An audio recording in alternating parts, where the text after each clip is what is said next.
Welcome back, everyone. I'm so glad you're here. Week 4. This is the series Weight Loss, Going Deeper, video number 4 on managing your mind and hunger.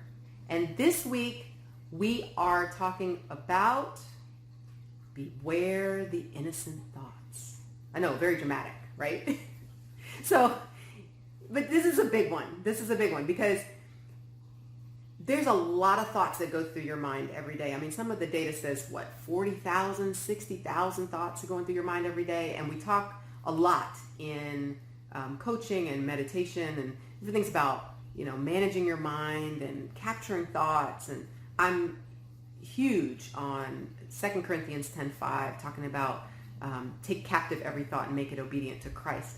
But 40,000 thoughts on the low side, that's a lot. And most of them are unconscious.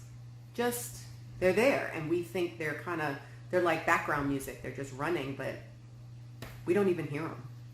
So this week I want to talk a little bit about that, because those innocent little thoughts, the ones that you don't even really think are anything, actually are causing you to get off track.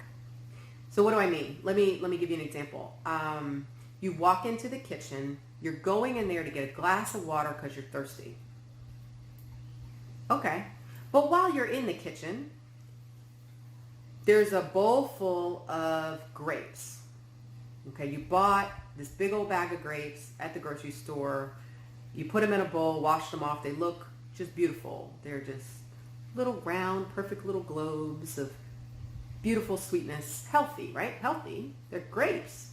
Whole food. Awesome. Bought them mostly for the kids. And if you leave them there on the counter, they're going to disappear. They're like those kids at locusts. They're going to come in and hoover the whole thing. So you see them and you think, those look good. That's it. There's the innocent thought. Those look good. Now, I'm not telling you not to think that. You're going to think that. It's okay. But what do you do with the thought? So here's what happens. You think that, and then your brain goes, you should have some. And you get this urge to take a handful of grapes. And your brain says, that's a good idea. You should have some. Those look good. And then a whole other little cascade of thoughts comes. I bet you they're really sweet. You know what? We haven't had grapes all winter because I don't buy non-organic grapes. I just wait for the organic grapes to come back in season. And so we've been waiting all the time. I haven't had grapes forever. And yeah, that would really taste good. And I am a little hungry. And, I'm supposed to be waiting till lunch. And I have a whole plan, but a couple of grapes, that won't hurt anything. It's just a handful of grapes. What? Maybe, and then you start flipping back into your old days. It might be it might be 50 calories if I took a big old bunch of grapes. It's not, nutrition dense. They're full of water. Do you hear all this justification? Your brain is just like, let me convince you this is a good idea. All from one little thought that said, that looks good.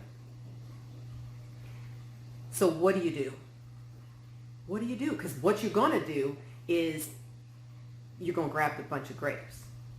Okay? So first of all, it's okay that you want the grapes. It's okay that your brain says that looks good. It's okay that your brain wants to justify all the reasons why you are going to have the grapes. The urge that comes up is very natural. It is going to happen. It always comes. The question is, what do you do with it? You are going to have to practice letting your brain have its little, thought cascade, and then tell it no. Let the urge you feel it. I gotta have it. I need it. But that's all generated by all those thoughts, all that noise that just came up in your brain. It's like, you can grab the bunch of grapes. You grab the grapes, you eat them, it makes the urge go away. You feel like, okay, I did it. But you didn't eat on your plan. Grapes was not part of what you were supposed to be doing. You just spiked your insulin, and now you're storing, even though Okay, what's the big deal? A couple of grapes. But you were not eating. You were going to have a glass of water. You didn't need the food. And now your body is not going to snack on what you have to get rid of. And your brain's going, but it's just a couple of grapes. Yes, but it derailed what you had planned in advance to do. So a couple of things happened. You cheated on yourself, which erodes your relationship with yourself. And we'll have to get into that a whole nother video. That's a whole nother conversation. But that caused damage. You now have an insulin spike where you didn't really want one. Go back to weight loss basics. If you don't know what I'm talking about, go back to weight loss basics. You got to watch some of those videos because I talk about insulin and storage and trying to balance how many times you eat and snacking and all that kind of stuff. So go on back to weight loss basics because you got to get caught up there. So in any case, what's the big deal about eating a bunch of grapes? If you give into the urge will go away. But the next time you have an urge to go grab something, or oh, now it's a bowl of M&Ms, or it's donuts in the lounge at work, or something, it's when you give into those urges and you allow, you hear them and you respond. Your brain says, do it, and you go, okay. Then every time one of those urges comes up, it's easier and easier and easier to just respond rather than say, that's okay, but we're not doing that. That's not on the plan. Okay? You got to remember, two sides of your brain. There's the primitive part back here that says, get yours, do it right now. You have to have it. You're going to die if you don't do it. And then there's the thinking part of your brain that made the plan for what you were going to eat today and made a good decision that honored you, that kept to the goal that you have in mind, that made the best decision, not in the moment, but in advance. And when you respond to the primitive part of your brain and answer the urge, you reinforce it. You make it bigger. You make it stronger. Instead of reinforcing the part of your brain that made the good decisions and the plan in the first place.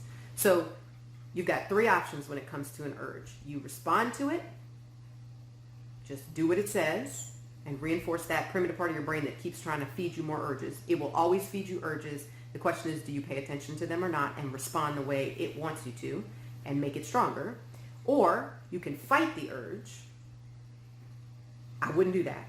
If you fight the urge, you go, no, you resist, you're pushing it, I'm not doing that, it's not okay.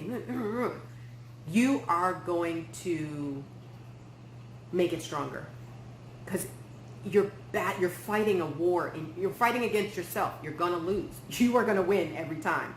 And your primitive brain is going to just get louder and louder and louder, and then you end up just getting tired and you give in. So you can respond to the urge, you can fight the urge, or third option, and this is a big one. This is the key right here, is allowing the urge. It's where you hear it, you let your brain freak out, you let it scream and kick and act like a toddler in the aisle of the Walmart, just having a fit because you won't let them have candy or whatever, and you just go, I hear you. You can't have that. We're not doing that. I love you.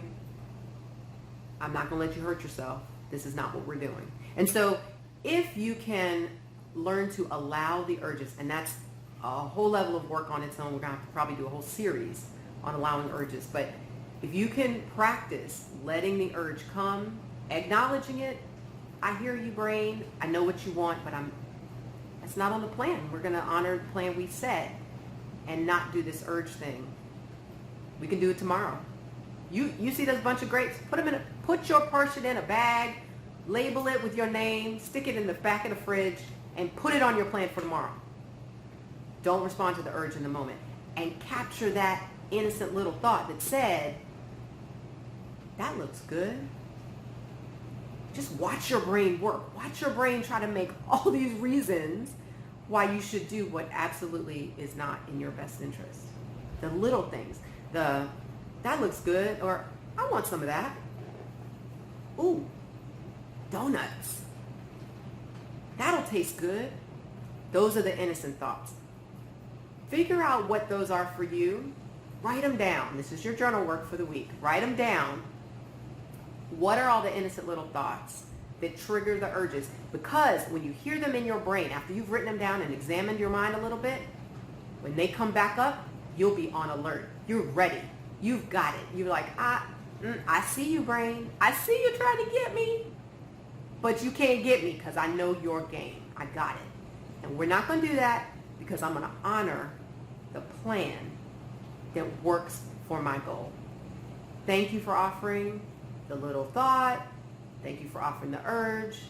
But we're not going there today. And you can just move on. You let it go, let it come. It'll go because you're going to start making that primitive brain less and less loud as you honor the thinking part of your brain first. Okay? I know that was long today, but that was a big one. I'm so glad you guys are here. Give me a thumbs up, subscribe, and we're going to move on in the next series.